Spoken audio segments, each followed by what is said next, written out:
There we go. How's everybody doing? This is the Sports Fanatic News Sportscast. This is the first episode. It's going to be the fan frenzy as we're answering fan questions. It took a while to go live. God knows why. Who knows? Everyone tell me if you can hear me okay, first of all, with the volume and everything. YouTube can be a frenzy at times. Hockey News Sports, can you hear me okay? Be the gauge. Can you hear me okay? Okay, good. Perfect. Okay, then let's get right into it. Since you're the one that was the gauger, we'll go to Hockey News Reports questions first, which was a bucket list. So let me find that in my email since we've been sending a lot of emails back and forth with each other. We love talking. Again, if you want my phone number, Hockey News, I'll get it to you as well. You just got to let me know. And here we go. Here's the questions. How many goals do I think Tyler Toffoli will score this season? I think he's going to have his best season. I mean, I kind of joked and said I think he could get 30s on Pirlo's show, but thinking about it and looking at it now, I wouldn't be surprised even if he gets that in 50 games with how good he does, especially playing the Canucks. He'll probably score 5 more goals just against them to 10. Maybe 10 against them, to be honest, just against them. Just to be conservative, I'll say 30, and that's a hell of a 50 game season. And that's not really a very conservative one, but I'll say 30 because I was going to go nuts to say 35. I like Tyler Toffoli too, so that might be a little bit of a biased take. I loved how this dude is always the man in the locker room, a great guy, a great teammate, a great guy to have to compete for the cup.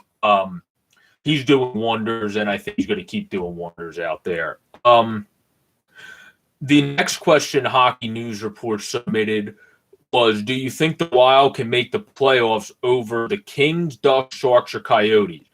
I personally believe it is going to be between if they only play the Canucks, they would be the best team in the league, and Tyler Toffoli would break the scoring record. That's what but he would probably break the scoring record in a 56-game season. But I think it's between the Kings and Wild. The Wild and Kings are going to battle it out for that 4th spot. Right now, I couldn't tell you. In the offseason, I picked I picked the Wild. Pirlo picked the Kings. I believe, and I thank you all for joining us. Please subscribe if you haven't already. Trying to get to 105 by the start of next week. We hit 100 earlier. What's up, CL? Let's get that big win tonight. I definitely think it's going to be between the Kings and the Wild for that 4th spot. I picked the Wild going in. Now I'm thinking it could also be the Kings, more battle-strung team that have battled in all their games. But I'm going to say I'm still going to roll with the Wild because that's who I picked, and I'm going to stick with my gut until it kind of fails, and I need to go with the Kings because something tells me otherwise. So for now, I'm going to stick with my guns and stick with the Minnesota Wild. In terms for the Islanders starting a retool or rebuild, just something because they don't have the cap next season, I feel like they have a coach in Trotz that always pulls the most out of his players.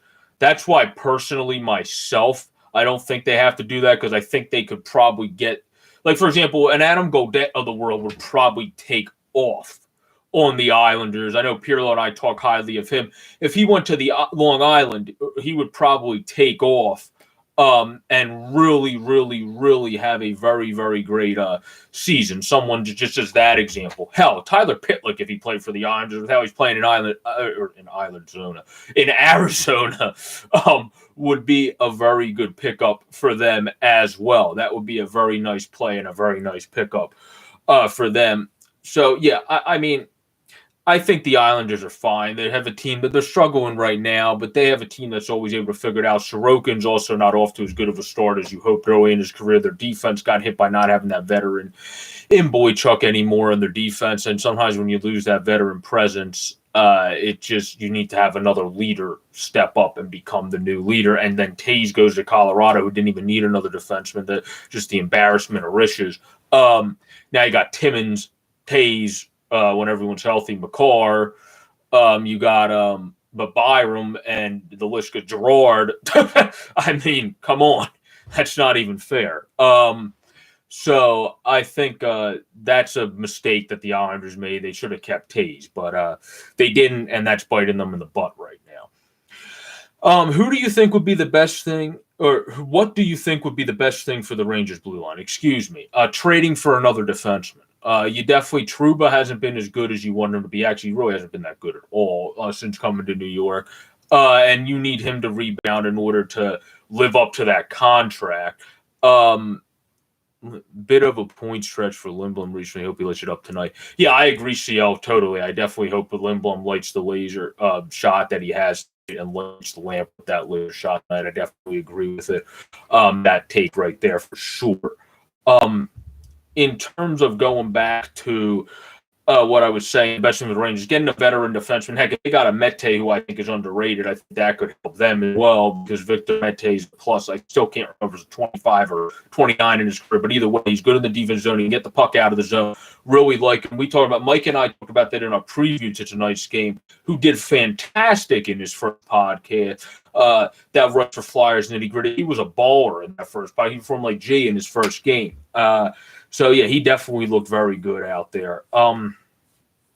What team do you think would be worst by the end of the season? Oilers or Canucks? The Canucks. The Canucks have had a very tough schedule, but they've also been disappointing. JT Miller is not sugarcoating how disappointing they've been, and I don't blame him because they've been very disappointing. They've been very off. They've been very struggle bunny this year, as Kevin Millar, people that translate to baseball, likes to say. They've definitely been the struggle bunny team of the bunch. I would definitely go with the Canucks. That wasn't even a hard answer for me. Golden Knights could use a second or third line center for cheap cap. Any ideas who they can go for to add more depth to Carlson, Glass, and Roy? That's actually a very loaded question. Let me think. Who has? Well, first of all, if they want to go big and try to fix the cap, since it seems like San Jose might move guys, if they can finesse cap, which would be tough. You could go for a bigger guy from San Jose like a Couture, but I don't think they're going to be able to finesse their cap enough to do that. But that would be great for them if they were. I thought they were honestly going to go over after one of the Rostovic's of the world, but then Columbus came in and went, yeah, we're just going to stake this guy and have him return to his hometown and be doing great things, playing great down there since. For me, if Edmonton doesn't do well, I would say Torres. Bring him back since Torres, I think, has been looking better in Edmonton. He's a good third line center. He already knows the system. Torres might just be the easiest bet there. If you bring him back in, he already knows what you're doing pretty much. I would just go with that as an easy answer. Can they have a potential to definitely make it? Yeah, CL, bad stadiums. That would be the other one. The stadium itself is not very nice. It's not one of the best in the league. The other is the location. Like Arizona is in the middle of nowhere.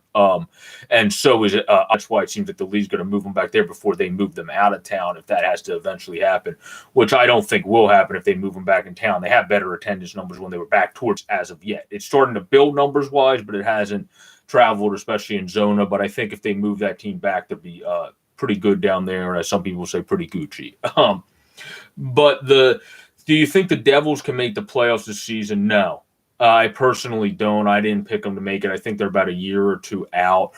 How far out would they be? Probably a bubble team. The second place out, I would say, they would be. So that would be a bubble team. They'll probably be the second team out, and not fifth. They'll probably be sixth then. So I would say bubble team, but I just don't see them making it. Busy do you think the NHL trade deadline will be?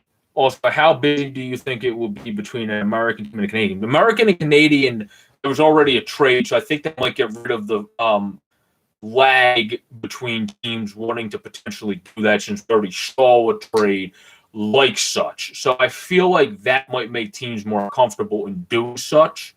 But we'll have to see. You have to get the waiver in Canada. I think if the trades happen, they're going to happen before the deadline rather than waiting all the way to the deadline and then having to wait until 2 weeks after the deadline if you're a Canadian team, if the regulations are still the same by then because of COVID, which I personally think, unfortunately, it probably will be.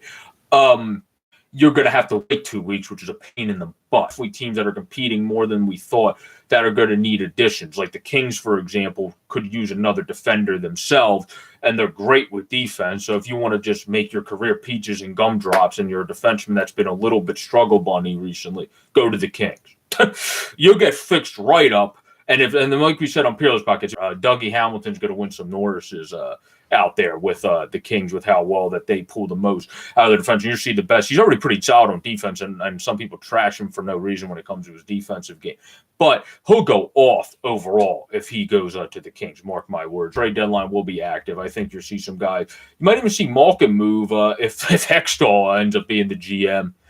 You might see the Penguins try to move some of their veterans at the deadline because that's Hexy's thing. He's going to try to get you as much assets, and the Pens don't have the Shen equivalencies necessarily to trade instead of trading their top stars like Hextall did in Philly. So to be interested to see what he does. Like, I wouldn't say even Zucker's an equivalency to Shen because he's been a little bit struggleless recently. Do you think Petrie can win a Norris this season? And you're right. Pirlo definitely doubted you. It seems like he's a little bit more on your side there. Hockey News reports now.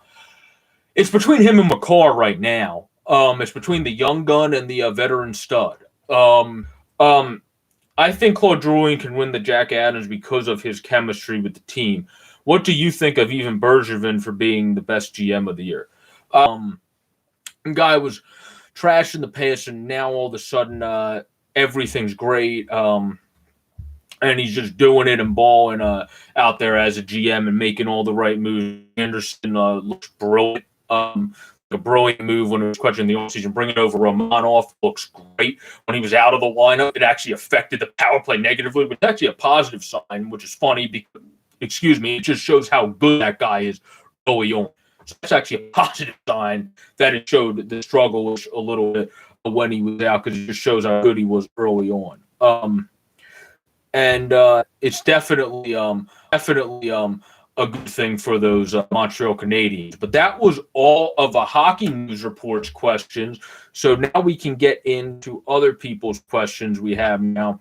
As we have from Kaylee. Kaylee is my good friend's wife, as she sent in some good questions about Philly, where she said, what do you think of the Eagles hiring or firing Doug Peterson? Do you think it was the right move for the Eagles, or should we consider trading Wentz? Firing Doug Peterson was the right move. I know Marcus Hayes went right at the jugular. Hey, how you doing? Hey, how's it going, Kaylee? And then thanks. Yeah, you're welcome, Hockey News Report. Thanks for submitting the question. I would say Peterson getting rid of him was definitely the right answer. He wasn't pulling the right strings at this point.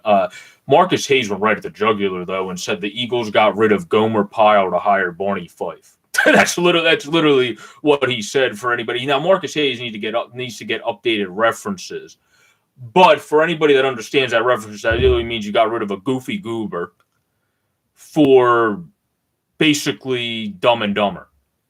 Like that's pretty much what his reference says there, which is definitely way too harsh to say at the beginning. I'm going to give Sirianni. I know he spoke terribly in his first press conference. Don't get me wrong, but he spoke better to John Clark in his interview. He said how he had to kind of look at his own tape and grow and learn from it. And yes, Kayla, that's a very old reference. I don't know why he uses that as a reference still, but the only people that know that are people like us that I guess watch the show or just know cultural references, and then people about over 60. So yeah, I don't know why he still uses those references. And thank you, Hockey News. That would be great if you could get me 105 by next week. We're trying to just go little by little to build it up, and then hopefully by, I guess, the end of March, I'll be at 200, something like along that lines would be the math there. I'm not really good on math on the top of my head. And Dubs, how's it going? Hope you're doing well. CL, yeah, not allowed to say that on here, but yeah, Laviolette is amazing. He's doing great things in DC now. They kind of laid an egg yesterday, but they're going to bounce back pretty good and always do that. And yeah, I guess so, Kaylee. I guess so. I guess we are old souls. We should have been born in the 50s. But then again, I probably couldn't deal with the world in the 50s. Thanks, Dub. I appreciate the compliment on the haircut. And should we consider trading Wentz? I completely forgot about the second part of the question. It's going to happen, I think, at this point. I put on my Twitter, I personally think he'll be gone by Sunday if he ain't gone by today. With the rumors we've seen. Seems like it's between the Colts and the Bears from everything I read. It seems like the Bears, per some people's reports, whether they're completely true or not, have offered the best deal. So that means he could be going to Chi-Town.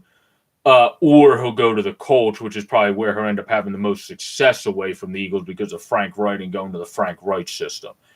If he goes to the Bears, we'll have to see what the heck happens there. I don't know if that's going to lead to as much next line success for Wentz. But granted, once he gets traded, I wish him well, but it's not like I'm going to be mad if he doesn't succeed in a sense from the standpoint of he's not my quarterback anymore, so I'm not going to be worrying about him. I wish him well, but I'm not going to be worrying about him anymore. Let me put it that way. If he's on a different team. As for the Super Bowl pick and why, I feel like that's a question we should probably, I'll go back to that, Kaylee, because I think that's a question that should be more towards the tail end of this rather than now. I think that's just something that's more of a wrap-up topic rather than now, so I'll go back to that one. And then we can go to your husband's questions.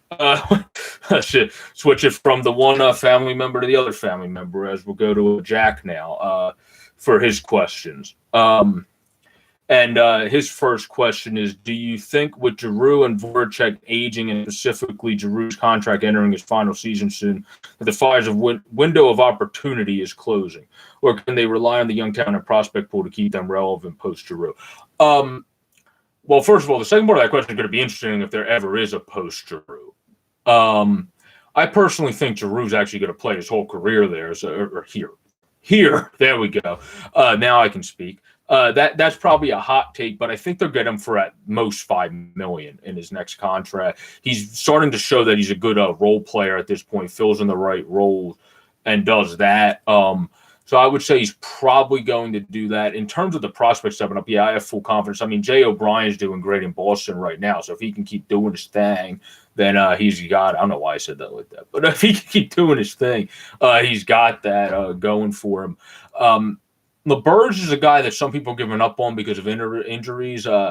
I still like Pascal LeBurge and think he might be able to develop over time. Sometimes you just got to give guys patience. Look how long we let Knack have patience, and now he's flourishing. He's the best graded one of the best graded forecheckers in the league. I'm not sure if he's still tops. I don't want to say he's the best since entering the league. So I mean, that's great to have. It's good to have a player that brings tenacity, just goes after anybody that's 5 times taller than him. Doesn't matter. He's the bottom 6 version of TK pretty much. Where TK is a much more talented overall player, but Knack does the same tenacity type of grit personality of a TK. Now, I think the window of opportunity because of the Flyers also, I feel like they're going to get savvy in other future free agencies is not going to close for a while because you have depth and you have guys you can trade for. I still think we should trade for Victor Mete. Because I don't think it's going to take that much. He's a good defenseman that can help move the puck out of zone. He can pair very well with Justin Braun. Because the problem with Justin Braun is if you look at him analytically and stuff, he looks like a wonder boy, but he's just getting slower. He knows how to get to all the right places and where to be. He just can't get there anymore. That's the only issue. Where if you pair him with a Mete, now you have a dude that's going to get to the spots, kind of help Braun chill out and relax and be free and easy, and that's really what they need. So I would say for sure their window of opportunity is fine. The Justin Braun, I still don't know why we signed him for 2 years, though. That should have been a 1-year thing. I don't know what the decision-making went into giving him 2 years, but I guess it was to just have a veteran in-house, but then we already have Nate Prosser, who's been around the block with the Wild, who basically is a little lesser version of Braun and played good in his first game. So I still never got the whole why we signed him for 2 years. But we have him here for 2 years. I'm not so sure he'll even be on the team next year. if you end up just trading him in the offseason. He has a cheap cap hit, so we'll have to see what happens. Now, Jack, second question is, given that, what moves would you make to put the Flyers into contender status? What positions would you target, if any? Well, I kind of already answered that one without even looking at what the question was with Victor Mete. In terms of a forward, I'm trying to think who forward, because I don't think we need much forward. So I think I'm confident in our forwards that are developing in the system, especially when I saw Moran play the first game at forward. Now I think you could probably move and slot and move around. I don't know if we really need a forward, unless if like someone takes a step back scoring wise, then you might need another forward there. But I would say it would definitely be defense that I would be targeting to solidify the defense more. If you could get a Mete and get, I'm trying to think of someone that's even cheaper to grab than a Mete, maybe.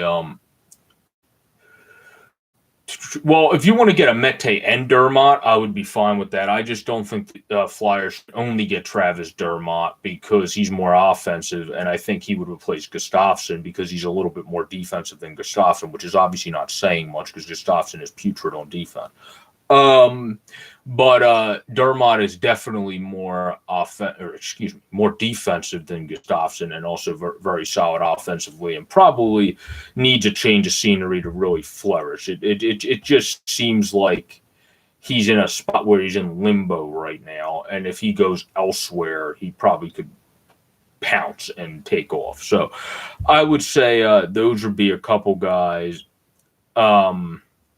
So that would be kind of the case for me. Now we can move on to, I guess we can throw in a topic here. We'll do one of the segments, and then we'll move in to Dubs' questions, since Trevor Bauer did get signed by the Dodgers. I mean, talk about embarrassment of riches. I mentioned embarrassment of riches with who did I mention about? Oh, the Colorado Avalanche earlier. And now you have the embarrassment of riches. You're welcome, Jack. Thanks for submitting the questions. Appreciate you joining in. And I mean, talk about embarrassment of riches. The Dodgers are ridiculous. I mean, the Padres are trying to compete with them. You're like, it's almost like you're climbing up a well and just getting a whole mound of dirt thrown back on you. The Padres right now, as the Dodgers just got Trevor Bauer, and they did it for a good like I know they they didn't over, maybe not overpaid is the right word to put, but I know they paid him a boatload, but they didn't give him a lot of like the Dodgers just somehow figure out a way to make everyone happy. Like they did not give him a lot of tenure. He seemed like a guy that wanted more tenure, but then they decided to go, well, here's a bunch of money for a shorter tenure, and it ended up working out. I mean, I think Trevor Bauer less pressure. I mean, talk about him going off on the Reds. What pressure does he have when you have a rotation with Kershaw in it and Walker Buehler? I mean, he has none. He's the rotation's going to be absolutely ridiculous, and he has none. He's the rotation's going to be absolutely ridiculous and bonkers at that point. Their team is going to be absolutely ridiculous. Getting Trevor Bauer, to be honest, other than the fact that they're definitely the World Series favorites at this point. There's no doubt about that. I mean, the Dodgers are by far, I would say, the World Series favorites in baseball. I mean, you got Mookie Betts you brought in last year. Now you got Trevor Bauer. I mean, you got a 3-year deal too, so you saved yourself from, if he were to get, like, say, God forbid, any injuries or anything. You don't have to worry about that as much of the 3-year deals. A lot of teams tend to give 5 to 6-year deals, which then cuts them in a bind when stuff goes down. They don't. First of all, Dodgers have so much money they don't even have to worry about that regardless. But you definitely don't have to worry about that because of the tenure you gave. You gave the reigning Cy Young Award 3 years, $102 million, a record-breaking deal for the AAV.